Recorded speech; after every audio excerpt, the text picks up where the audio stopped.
Good morning. Welcome to Center for Spiritual Life this morning.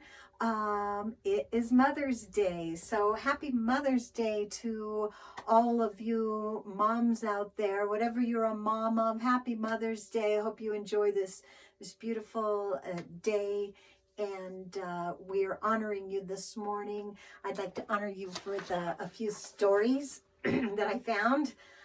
Thanks to Reader's Digest, and these are stories that were submitted about moms in 100 words or less, and so they're very short, and I'd like to share some of them this morning with you. The first one is called A Scarlet Symbol.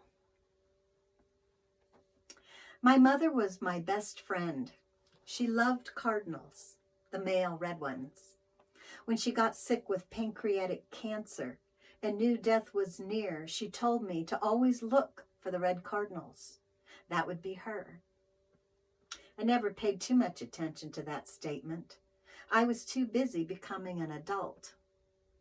25 years later, every time I feel at my wit's end, there is a cardinal flying past me or in a nearby tree.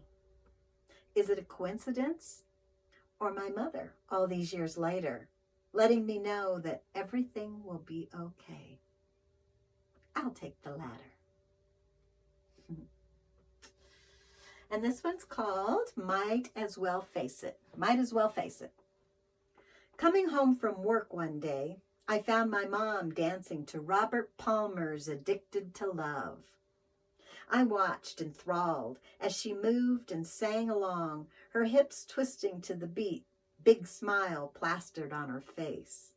It had been a long while since I'd seen her dance, so this display of pure joy was infectious. She died unexpectedly in her sleep a few weeks later. I have many memories of her that I'll always cherish, but none quite as happy and carefree as her dance that day. It's definitely the simple things. Thanks, Robert Palmer. And this one's called The Hardest Choice. 35 years ago, when my mom was 22, she became a widow and a mother within the same month. The life she had imagined was stolen in a heartbeat. She tried to move on, but was lost. She gave me to my father's family to be raised in the United States. Some call her weak. Others call her selfish. I could be mad or bitter. Instead, I'm grateful for the life I have and to have a mother who sacrificed our relationship to give me a chance at a better life. She is courageous. She is my mother. So happy Mother's Day, and I'll read a couple more of those a little bit later in the service. So a few announcements this morning. The first thing I would like to say is talk just a little bit about the situation we're in as far as continuing online services here. I have been recording a message, and David and Tamara have been recording music, and we've been posting on YouTube, we've been posting on our website, we've been posting on Facebook, and we've been sending emails with the links of all of our services and everything we're doing, including we're teaching a class online right now as well. So that's been fun. But I've had some people ask, since the economy is beginning to move a little bit and people are beginning to open up a little bit more, people are asking, are we having church at the center? No, we're not having church at the center until Governor Polis lifts the ban on gatherings. Right now, we're only allowed to gather with 10 people or less, and that just doesn't fit for our congregation. We need to wait until that's opened up above 50. And so we're going to follow those recommendations, the Colorado recommendations from Governor Jared Polis. And I continue to look at those, and I am updated on those. I understand that some of the other counties are maybe doing their own thing. We are not doing our own thing. We're following Governor Polis. And I will keep you informed via email as to how that's going, and I'll give you a heads up. And I will also let you know what to expect when we do come back together, as far as the guidelines for continuing to be safe and continuing to allow everybody to be able to celebrate with us and feel comfortable in doing it. So watch your emails for information, and that can change in an instant. So that's how I will be contacting you, to let you know what's going on, okay? For now, we're still online. Here I am up in Cedar Edge still, and I will be posting some music from David and Tamara to be able to go along with the service. A few more announcements. Wednesday night coming up will be film and discussion. We will be posting as well and sending on email some films for you to enjoy for that Wednesday night service. I want to tell you again about the Facebook private group that we have. It's called Friends of the Center, and you can go onto Facebook and look that up and ask to get in there. That is a place where our community, the Friends of this Center, can gather and post their own things and share their own stories and ask for prayer and support from each other, and have communication and conversation there. So I encourage you to go on that if you're on Facebook already. Also, Karen Floyd continues to have the A Course of Love group online as well. She does a Zoom session with A Course of Love, and what I was just thinking is I have her email address. I'll look for that, and I'll give oh, here it is right here. Maybe. No, I guess it's not. I'll look up the email address. Got it. Right here. So if you're interested in A Course of Love and getting on those Zoom meetings, you will need to email Karen Floyd at mskarenfloyd58@gmail.com. Okay? And she'll get you hooked up as to which group might fit you best. Thank you, Karen, for that, for continuing to do that online. Okay, let's see. I mentioned that we have a YouTube channel, so you can look up any of the old messages or songs that we've already put on. You can get onto that YouTube channel and subscribe and find everything that we have on there. That's just under Center for Spiritual Life Delta. I also want to let you know that at Mile High Church in Denver, they are doing a lot of online things and workshops and classes. And my sister, who is in Denver and belongs to Mile High, sends along some links for me once in a while. And here's one. It's a workshop with Reverend Michelle Medrano. And she's basing this workshop on the book Rising Strong by Brene Brown, which will fit perfectly in with our May theme this month, which is Authentic Me. And our book is that we're using for book shorts and to study a little bit this month for Authentic Me is a Brene Brown book, The Gifts of Imperfection. And so I wanted to offer this workshop for anybody. You can go on Mile High Church's website. It's milehighchurch.org. And you can go on there and you can register. You do have to register because you have to get the Zoom number and, you know, all of that to be able to do it online. But it's a love offering workshop, and it lasts for 3 weeks. There's 3 times of it.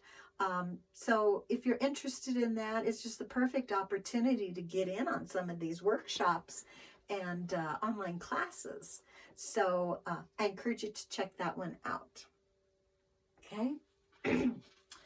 All right. So you can see I've got set up just a little bit better here. What is this?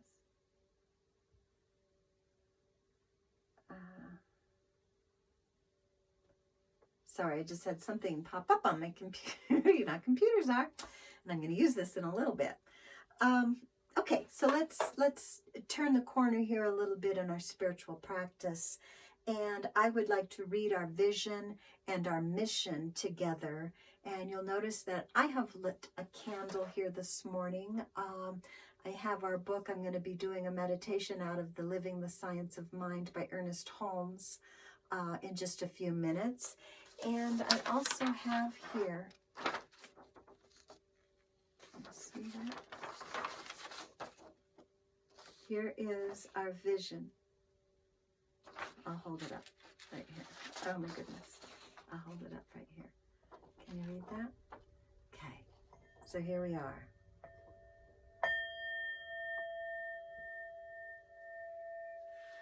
This center offers a path for awakening to the realization of oneness. Open hearts, inspired life, empowered love. Our spiritual community welcomes all people to embrace oneness as the truth of our being. Together, we see a world of love, peace, and abundance for all. Okay, that's what we're about at the center. And our mission, we recognize and realize the omnipresence of divine love as the truth of all.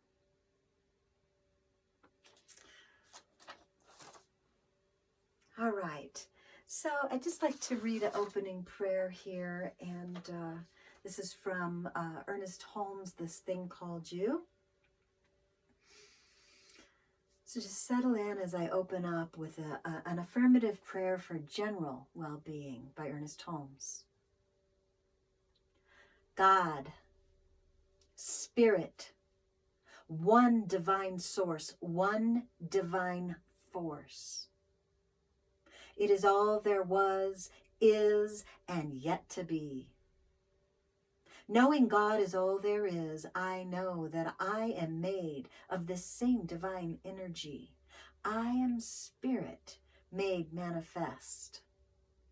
All that I think, say, and do is spirit.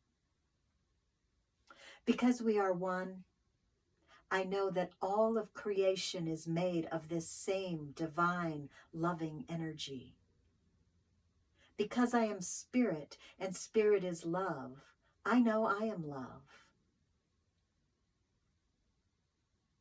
Because I am spirit, and spirit is abundance, I know I am abundant.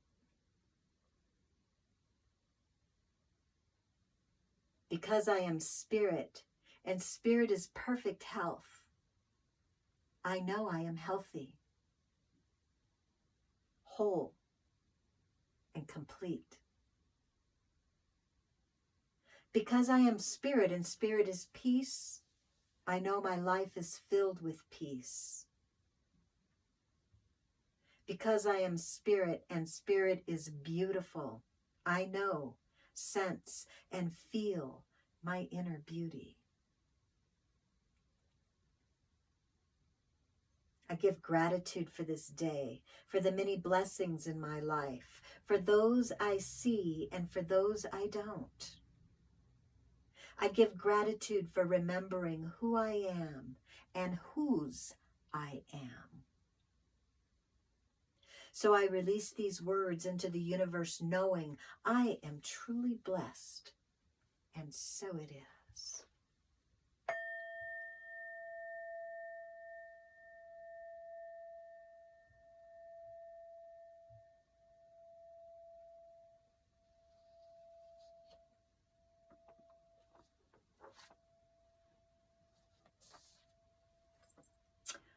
All right, so our message, or our focus this month for May is authentic me, authentic you, authentic us.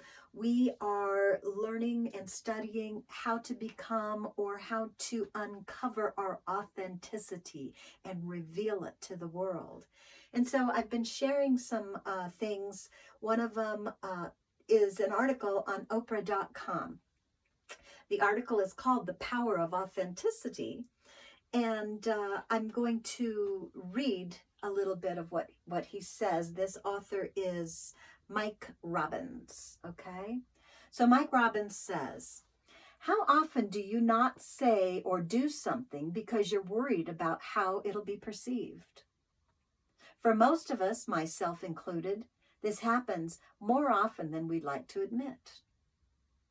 We live in a culture that is starving for authenticity. We want our leaders, our coworkers, our family members, our friends, and everyone else we interact with to tell us the truth and to be themselves.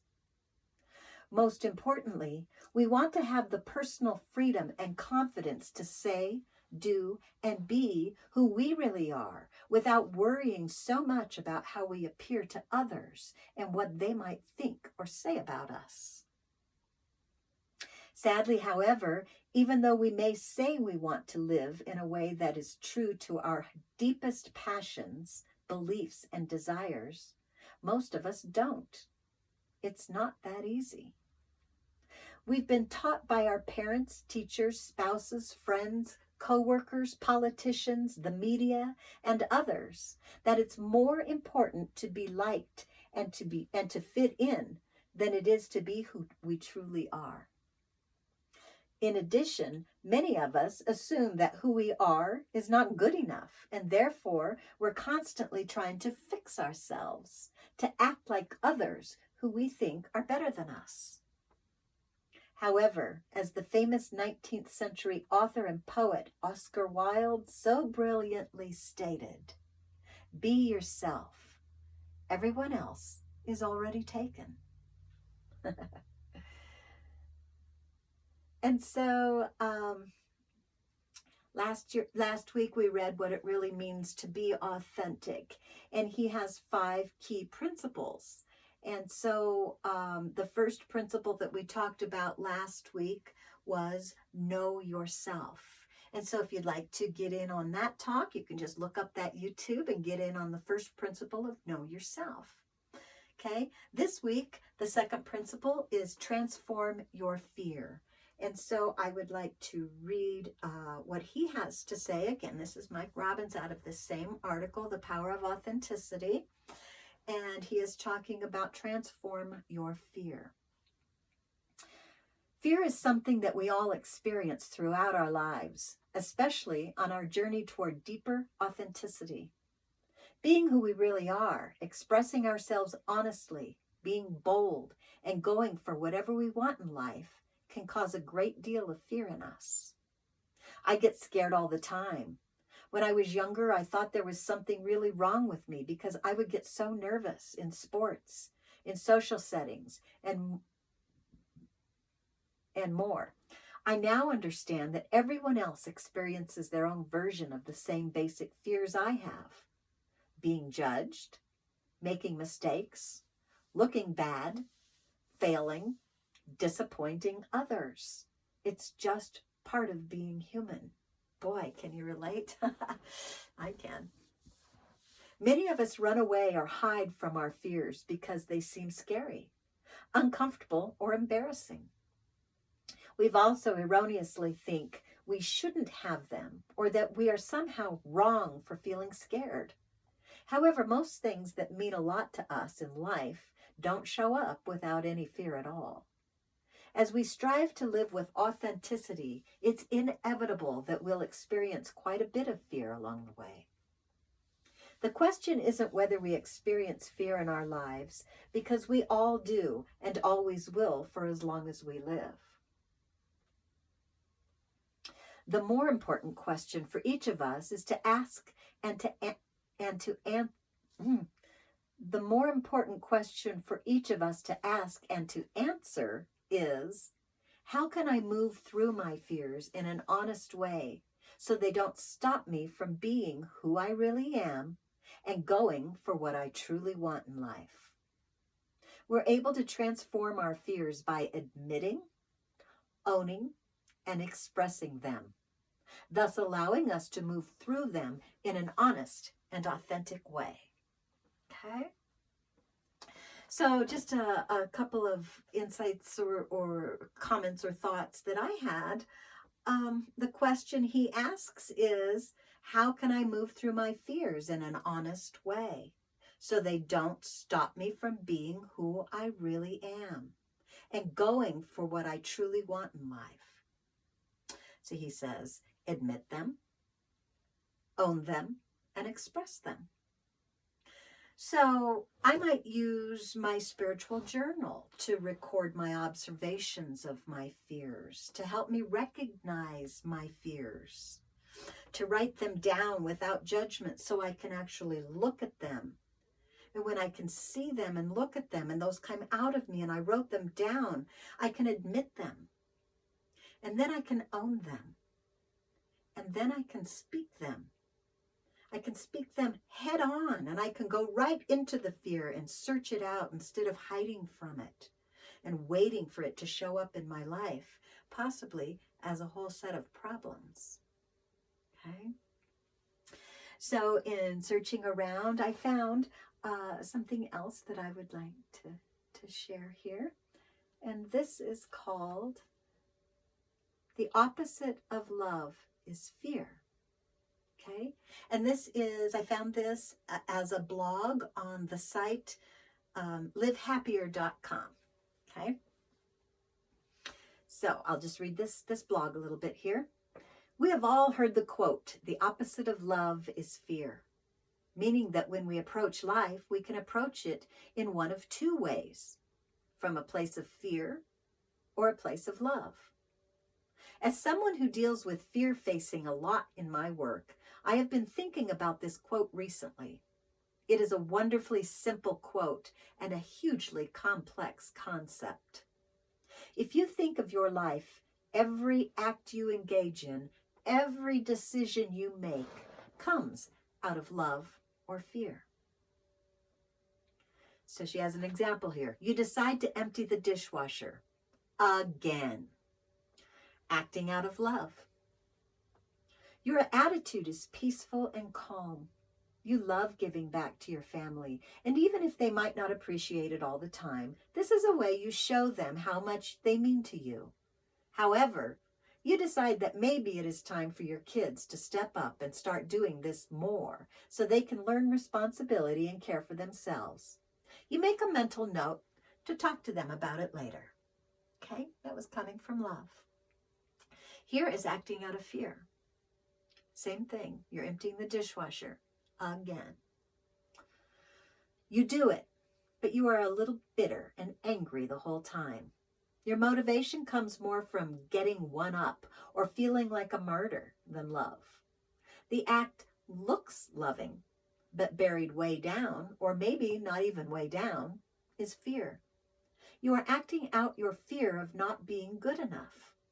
They won't love me unless I do something for them, or I have to prove my worthiness by doing. Okay, she has the next example here.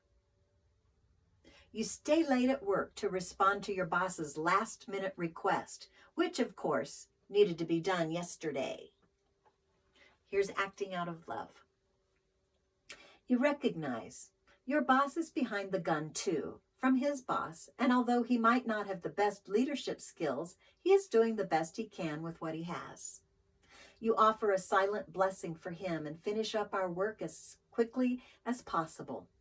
You realize that for the most part, you like your job and these last-minute things are easy to overlook in the grand scheme of things. Or you realize it is time to start looking for another job because even though you can understand why everything is last minute, you just don't work well in this environment. Okay? All right, here's acting out of fear. The same thing. You stay late at work to respond to your boss's last-minute request, which, of course, needed to be done yesterday. So out of fear, you angrily start working on the job. You finish the task and leave the office still steaming. The minute you get home, you pick a fight with your partner. Honestly, you want to tear your boss's head off, but your partner is more forgiving. Your fear is, what if I am not good enough to find another job? Or what if this is the best I can do? Okay. Let's go down here.